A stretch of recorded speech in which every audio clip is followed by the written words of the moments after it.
का यही सुशासन के हमन मांग करे रहन, का यही सुशासन के हमन आह्वान करे रहन। संगी हो अभी छत्तीसगढ़ में सुशासन तिहार चलत है, फिर यही सुशासन तिहार के बीच में घूसखोरी के मामला है सामने ऐसे जेकर से प्रशासन में हड़कम मच चुके। जी हाँ, ये मामला निकल के आते कोरबा जिला ले। जी हाँ, एक पटवारी जी के वीडियो हजम के वायरल होते।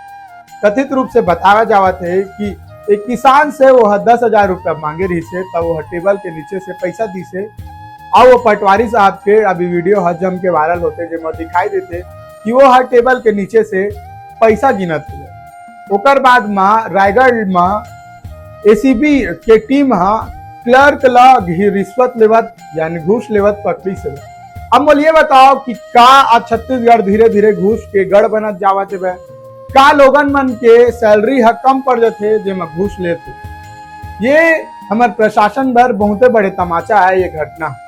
संगी हो अब देखना ये है कि प्रशासन है, शासन है, इन घूसखोर मन ऊपर का कार्रवाई करते, का एकर मन के तबादला होते या फिर ये मतलब बहिष्कार कर दे जाते। ऐसने खबर पर जुड़े रहो।